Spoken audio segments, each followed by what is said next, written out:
This was a few years ago. It was pretty late out, past 1:30 or 2 a.m. I believe.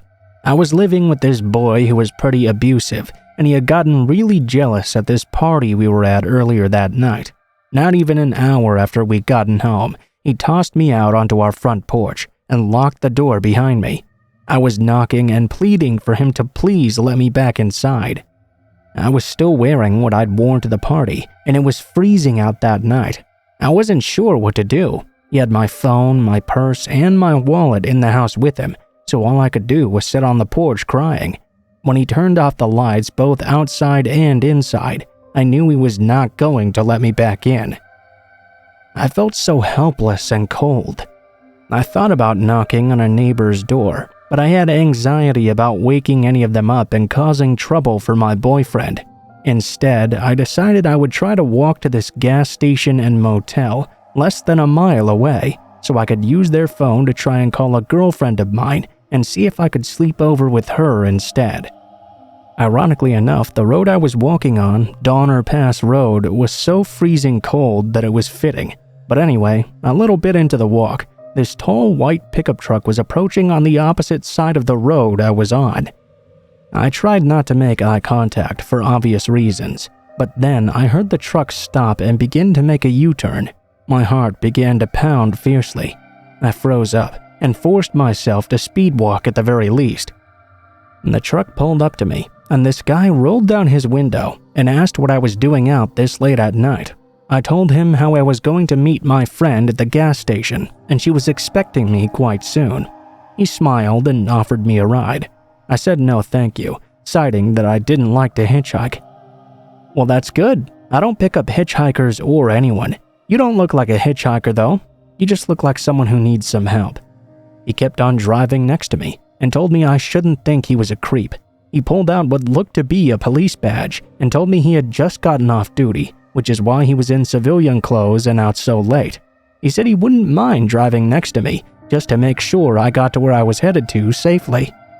I was very naive and a bit too trusting of his kindness and credentials.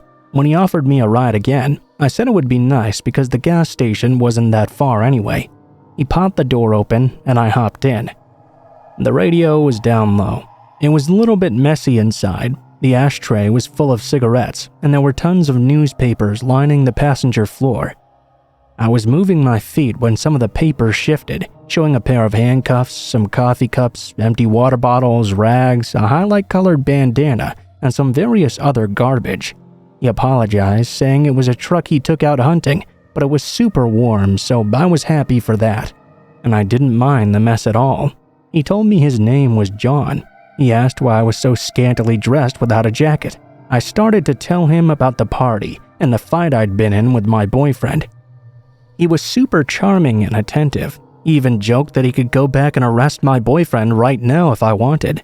I asked him about himself, and he told me about his family. He was a young dad, had a wife, daughter, a son, a dog. I told him it sounded like he had the perfect little family. He laughed and said he certainly did. It sort of clicked for me to ask him if I could use his phone, but he said no because he had to save up his battery as it was about to die. We were approaching the gas station when all of a sudden he just drove right past it. "Oh, I think that's the one, you just missed it." But he didn't answer me. I felt sick to my stomach. My heart began to pound. I started getting choked up, and my eyes started tearing up as I looked out the windows. I watched the lights behind us getting further and further away. It was hard for me to even speak, but somehow I murmured out, asking if he could please turn around. Instead, he ignored me. As I looked over to him, he just looked empty-eyed and emotionless, totally dead and glazed over. I looked back out the window and down the road to see if maybe we were going slow enough that I could make a leap out of the car without seriously injuring myself. I remembered always hearing never go to the second location. I thought about the possibility of jumping out and breaking an ankle and how it would be so much harder to get away with only one foot as opposed to two. I was debating with myself. Sure, there was snow on the ground, but then again, snow can be hard, especially when you're not fully clothed. I felt so dumb. I wasn't even tied up or anything, but I still couldn't do anything. There was nothing but trees and empty road and us two. I was crying pretty badly at this point and asked him to please borrow his phone. He told me to shut up and stop talking. He then started talking under his breath. "Girls shouldn't be out so late, you know. You shouldn't have been out alone. Look what you're doing to me, dressed up like a slut." He kept saying these terrible things to me. I wasn't even responding. I was just crying, trying to think past the fear I was feeling. I remembered the pair of handcuffs underneath my feet, so I used a little scooping motion to try and pick them up. I used it to push them under the bottom of my seat as far as I could. I was thinking of different ways I could try and help myself. If we were close enough to some upcoming lights or structures perhaps, maybe I could grab the wheel and cause us to crash into them. Maybe I could get the attention of a cop passing by or something, swerve and grab the wheel so he would appear to be a drunk driver and pull us over.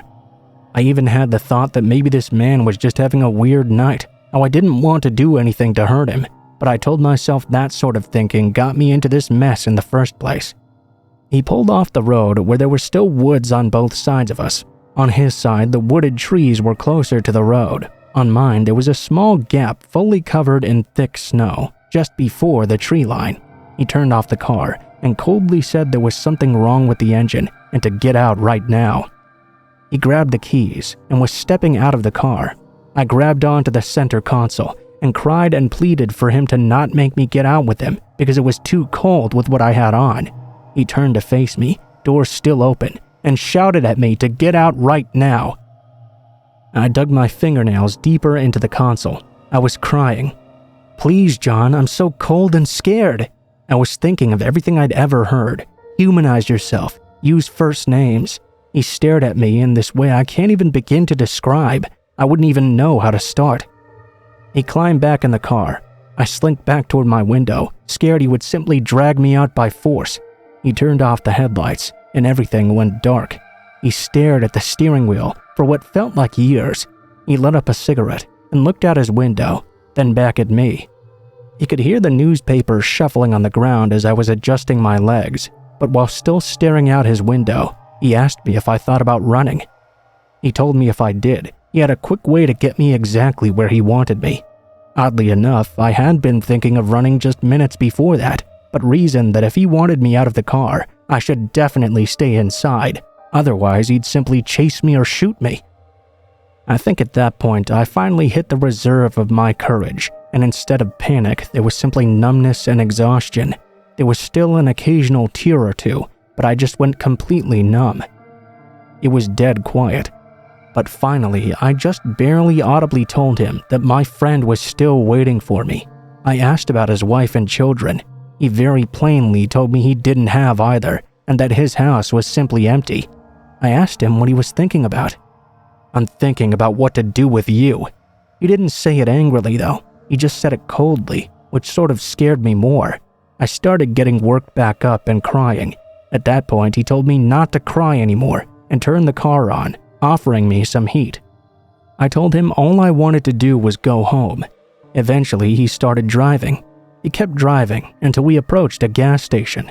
I was gauging the right time to reach for the wheel, but before I could, he slowed down. While pulling up to the station, he told me not to tell anyone or he would come back for me. Then he told me all he was doing was teaching me a lesson to not hitchhike with strangers. He almost came to a complete stop when he told me to get out before he changed his mind. Before he could even get another look at me to assess my understanding, I had already thrown myself out of the truck and was sprinting toward the gas station. The panic was overwhelming me, but I stopped and remembered to try and see his license plate at the very least. I turned around and only caught the blur of the last 3 numbers as he was driving off. I ran inside and asked the clerk behind the counter to call the police. I waited until the officer got there, and I'll be honest, I was a little bit scared I would see John once more. My fears melted away though when the new-faced policeman arrived. I gave him the description of John, his appearance, the vehicle color and type, the parts of the license plate number I'd caught, and the fact he said he was an off-duty cop. Basically, any information I could. I asked him if he could look at the camera. The officer disappeared in the back for a little bit, then came back out saying there was nothing on them. I asked if I would be able to look as well. The officer said no, and asked if I didn't trust him. He then gave me a ride to my friend's, lecturing me for hitchhiking. This mostly consisted of him asking if I knew who Ted Bundy was. He told me I was naive to think it could never happen to me. I never heard anything back about the report I'd made. I would try to follow up, but each time I did, they would simply ignore me, all aside from a single time when they told me my case number didn't even exist. All that didn't stop me from trying to follow up, though.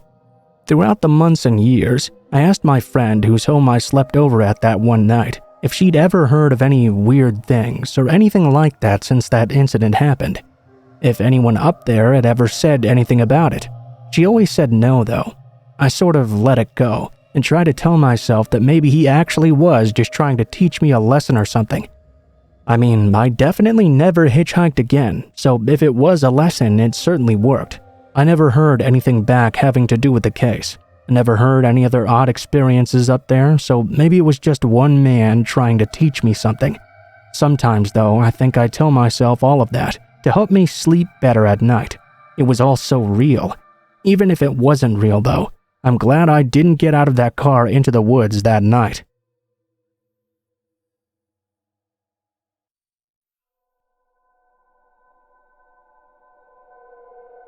I have kind of a weird story to tell. I've only ever told one person, as honestly, I didn't realize how strange the entire situation was until I brought this up to a friend of mine. This happened a few months ago, and at the time, I had just recently been fired from my job. I had been working there for several years, and so the abrupt firing caught me by surprise. I thought everything had been going all right for me, but just like that, they told me to pack up my things and leave right away. Honestly, it made me feel pretty bad. Rather than spend some time trying to find another job immediately, I spent a few weeks moping around my house and not doing much of anything. I had lost both the strength and the will to do anything, especially look for a new job. Though at that dark point in my life, one of my close friends tried to help me out. This friend reached out, telling me that a position at one of her other friends' companies had opened up recently. It was nearly the same as the one I'd been fired from, so right away it seemed I'd hit the jackpot. All seemed perfect, though there was still something in my mind saying this was a little bit strange. My friend, who I won't name for privacy's sake, had always been a little bit on the shady side. Maybe they just weren't the most open person to talk to, or maybe they were just simply reserved, but there always seemed to be something a little bit off about them. For the sake of my future, as well as a potential job opportunity though, I put that out of my mind and focused on applying. In just a short time, I'd gotten out of my slump pretty fast and was preparing for this new job and a new start as well. My friend sent me the phone number of the company and told me the hours I would be able to call them at. I woke up as early as possible on the day I was going to give them a call, readying myself for the always nerve-wracking interview I was about to have. When the time was right, I called the company, and before I knew it, I was connected to your average phone-answering secretary, it seemed. The fake peppy voice she put on made me feel that I'd had the right number straight away, and I told her the reason I was calling. She was quick to begin asking questions afterward, taking in all my basic information. Name, phone number, just like every other company did as standard procedure. I replied with all the information she was seeking, along with answering a few more filtering personal questions she asked, like what experience I had and any prior jobs I'd had as well. I sat on the call for some time answering her questions before she said she'd gotten all the information she needed out of me. At the end of the call, she informed me that 2 days from then, I could come in for an in-person interview. I remember hanging up the phone and sitting still for a few moments after. I was as happy as I could be. After going through such a tough time unexpectedly, it felt like I was really getting somewhere. It was easy to say I was ecstatic about getting an interview. Thus, I spent the next few days preparing before the day was finally here. I woke up early, got dressed in my finest. A black suit over a button-up shirt underneath, along with a pair of fine dress pants. I went the full 9 yards with everything that morning, as I knew I had to be my best for any interview. I pepped myself up the entire time as well, until I was finally ready to leave. Still though, I was really nervous. I took a few deep breaths before leaving the house. I got into my car and started heading to the address. I remember the drive actually wasn't too far away, only about 10 minutes or so. As I got closer though, it began to feel as if my destination was hours away. I got closer to the address, and my nerves got even worse. I had been through many interviews before, and the thought of one more shouldn't have made me as nervous as I was. It got the best of me during the car drive, and I was completely caught up in them. Before I even realized I'd pulled right into a parking space of where my GPS had told me to go. As I parked, I came to my senses and realized where I was. I managed to get even more nervous as I realized this. I wanted to go home and forget about this interview, as I thought about how unexpectedly my last job had ended. Still though, I shook him off and looked at where my GPS had taken me. I stepped out and looked at the building in front of me. Instead of what I assumed was going to be a typical office space or something, there was a gigantic run-down building in front of me. I remember staring at every inch for some time. All the windows were either broken or boarded up completely. The coloring of the bricks was faded as well, and there wasn't even a front door on the place. I began to think that I simply had the wrong address, but my GPS confirmed this seemed to be the correct destination. I even checked the address I'd typed in multiple times. Each time I looked, the numbers were the same and correct. I realized that this really seemed to be the right place. My mind was all over the place in this moment. My nerves about the interview were gone, although in their place was a whole new set of anxiousness. I went closer to the building to inspect it. I had to see for myself that the building was the right one before I decided to leave. As I approached, I was stopped by someone coming out from the side of the building, a man in a reflective high-visibility jacket. "Hey, what are you doing here? This is a construction zone," the man yelled. I was even more confused. I understood what he meant though when I walked closer to him and caught a peek around the other side. There was indeed a construction crew with tons of heavy machinery just sitting there. "Oh, sorry, I thought this was the place for my interview. I was looking for so-and-so, but it seems I have the wrong place." No, this is so-and-so, but I don't know what interview you're going to be having here. The building's been abandoned for a few decades," the man said. My face turned to shock, and I got even more of a headache from the situation. "But I called a few days ago. Someone answered and said she was with a company called so-and-so." The man stared at me. "I don't know who's trying to fool you here, but this building did belong to that company back in the day. They haven't been around for a few decades though. Now get along there. The building's supposed to be demolished today and my guys have to get back to work," the man said again. I could do nothing but leave. The company seemingly didn't exist anymore. It seemed like I'd been the victim of some sort of cruel prank at the hand of whoever was on the other line. But something put me off. The call had seemed so legitimate. The girl on the other line had certainly fooled me for being a secretary of some company. I didn't think much more of it though. The man had said the company I was trying to join hadn't existed in that place in decades. Just like that, I was back to square one. No job and no interview. The drive back home was long and silent.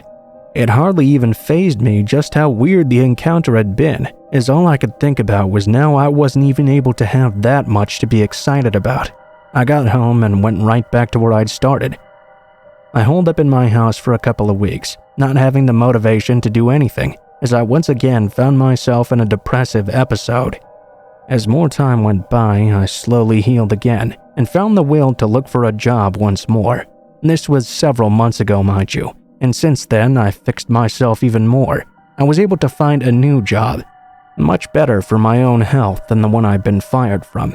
Over the several months in between this story I just told and now, I'd been so focused on my new job and working hard enough to keep it that the situation had gone through and slipped my mind entirely. It wasn't up until the point that I told my friend the entire story of what happened to me that I realized just how strange it was. When I informed my friend the number they had given me, I realized it was actually incorrect from the one she'd meant to give me. She apologized a lot after realizing her mistake and ended up giving me the actual phone number, which is actually how I found my current job. The fact of what I had gone through was still up for question. I had accidentally been given a wrong number, but was put through to a seemingly real company. On top of that, I even got told to come in for an interview to a real address, and for a real company that once existed, even if it no longer did. The whole situation is just kind of a big mystery to me. My friend and I threw out many ideas, some that were pretty ordinary like a simple prank call, and some that were farther out. You know, some like how I could have gone through an insane phenomenon like time travel through a phone call or something. Some of the ideas were of course ridiculous, and even now I have no clue what happened to me on that day.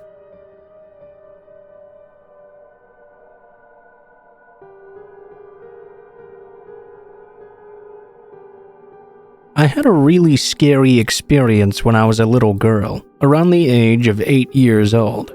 This might be a little intense, so please be warned about that ahead of time. An aunt of mine had her house burned down, and very unfortunately, she also died in the fire. However, the firemen were able to save my 6-year-old cousin. Of course, she experienced something that would disturb her for the rest of her life.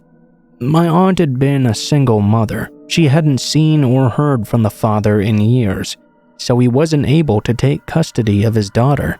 For a while, she came to live with us. My mom thought that if she was with a girl of her age, it would help her get better.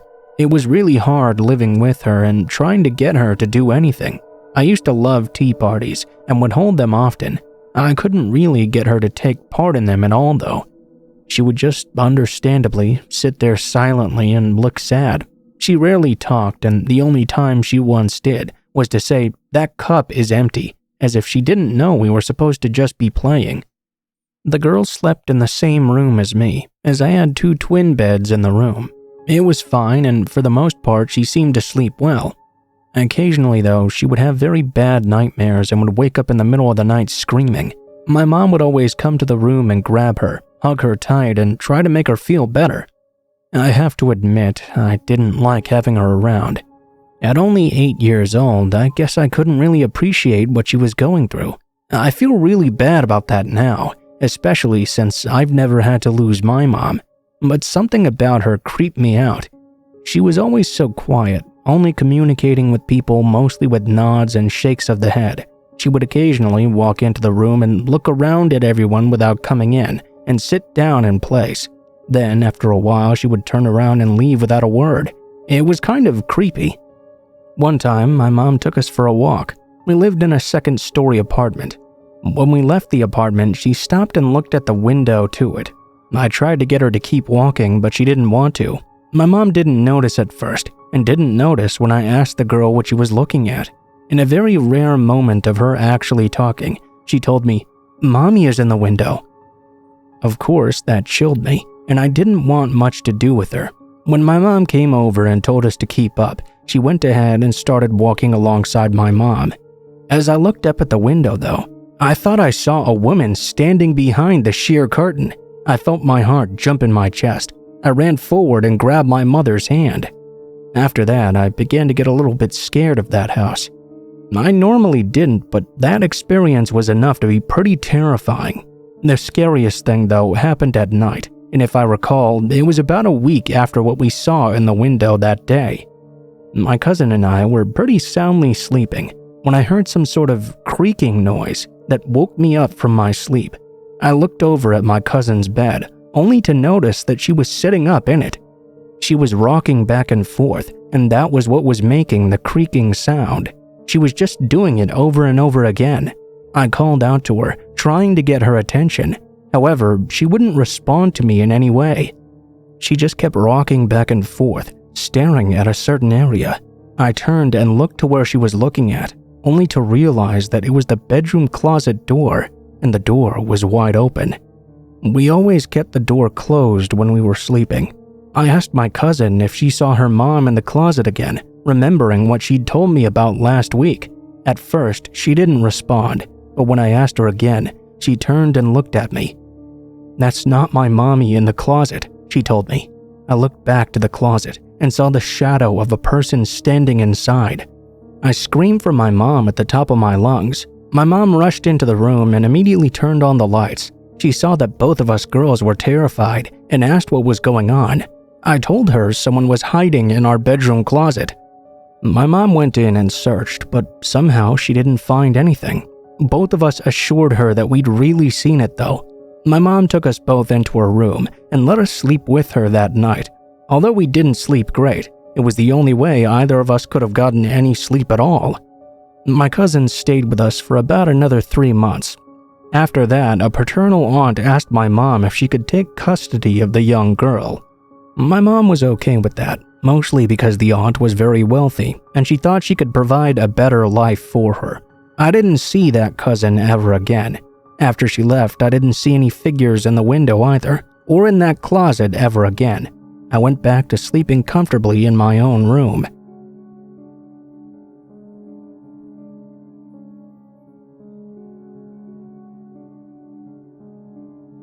I'm a 21-year-old guy, and I've been in a relationship with my 21-year-old girlfriend Lisa for a couple of years now. Safe to say, we've both gotten pretty comfortable with each other, which meant we went out to eat a lot and skipped the gym somewhat. Within the past year, we didn't gain much weight, but we both did lose a lot of muscle. And at the time of this incident, we both decided we wanted to get back into the gym and have a healthier lifestyle together. We figured we could make it something like our New Year's resolution. I never really did resolutions in the new year, but my girlfriend was very adamant, and I'd do whatever it took to make her happy. She had started getting really serious about this, making meal plans, doing research for different workouts we could do together. I thought it was really great we were going to do this. I was super optimistic about it, and the last thing I would have thought would happen to us, well, it did happen. When January 1st rolled around, we spent the day researching different gyms near us and the classes they offered to try and narrow down which one we wanted to try out. It was a little bit difficult because we both wanted very specific things and not all were offered at the same gym. Me being the kind of guy that will always try to please his girlfriend though, I just told her we could go to the one that offered what she wanted and I'd be willing to try something new. It was actually just around the corner from our house. We lived there for a few years, and within that time, we'd had no issues. We actually ended up liking it a lot. On January 2nd, we went to that gym and signed up for their 3-month plan. We didn't want to risk signing up for a year if we didn't like it. That day, we did a short workout together to kind of get us into the swing of things and get familiar with all the equipment. It went pretty great. The next few days, we did some classes and got to know the different instructors and even started making a few new friends. It was turning out to be exactly what we needed. Fast forward a couple of weeks. We had gone down to the gym like we always did, only this time we decided to go on a Friday, which was quite unusual for us. Lisa usually worked Fridays, and I didn't like to go without her, so I stayed home. This week, she had the Friday off though, so we happened to have time to go. We didn't realize, but Fridays are their weightlifting class days. When we walked in there were all these huge bodybuilder type guys strutting around the gym. Lisa and I both commented to each other that it made us feel a little out of place. Nevertheless, we started our own workout for the day and tried to ignore these huge muscle men all around us. I'd say about 30 minutes into our workout, I noticed one of the bigger guys staring at Lisa, and I mean just unashamedly staring right at her. He even looked at me noticing and smirked, like he knew I could see what he was doing, but he didn't seem to care. That's when he walked right up to us. He walked right past me and stood in front of Lisa. "Hey honey, want a real man to show you how to tighten up that little body of yours?"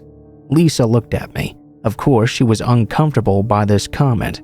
I was worried for both of us at this point. Clearly, this guy didn't respect anybody, and he was quite huge. If he tried to fight me, he could probably pop my head like a grape. Dude, she's with me. Can you leave us alone?" I tried to talk as calmly as I could, but I knew I came off as more nervous than anything. "Hey, would you let the lady speak? I think I know what she wants." He didn't even look at me when he said that. He just stared down at Lisa. When I looked back toward her, she was now staring directly at me, with water beginning to pool in her eyes. Lisa was not one for confrontation. She really didn't like attention at all. I tried one more time to get this guy to leave us alone. I grabbed Lisa by the arm and lifted her off the yoga mat she was sitting on. We took steps away from the man, and in the most serious tone I could muster, I said, "Leave us alone already. She isn't interested. You're being hella rude, dude. Just go back to discussing doping with your buddies or something. Clearly, that's what you're really interested in." Now, I will say that probably wasn't the smartest thing to say to a man clearly abusing steroids. I should have known making him angry would cause a further problem. His testosterone levels must be through the roof for him to do what he did. He started walking away, and I thought that would be the end of it. I turned towards Lisa and told her we should get going and would come back another day. Only she didn't answer me. Her eyes went wide, and she told me to look out. Next thing I knew, a dumbbell came flying right past my head and shattered the mirror in front of me.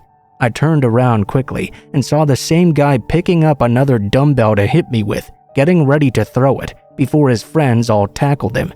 Lisa and I quickly picked up our things and ran towards the office to tell the manager what had happened and have them phone the police.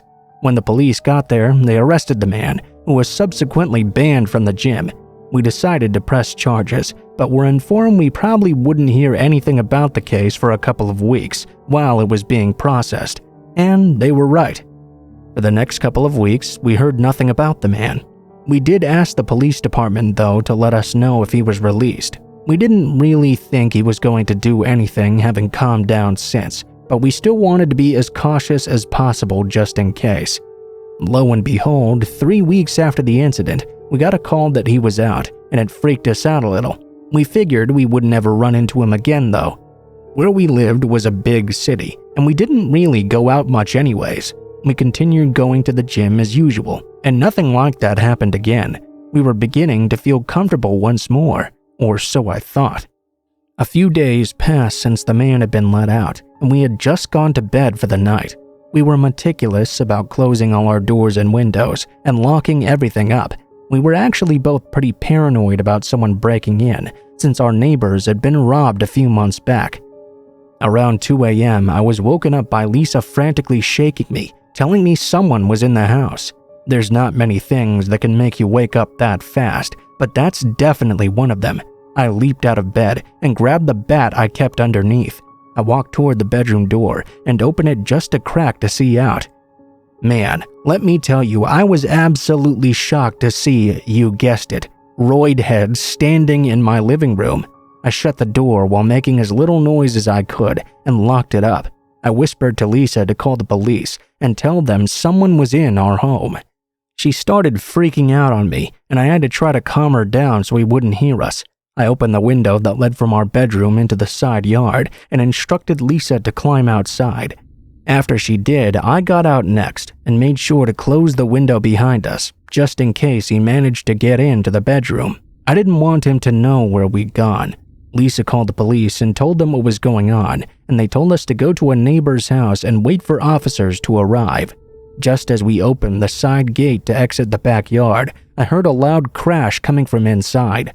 When we looked back to the bedroom, the man had barreled his way through the door and into the room and started searching for us.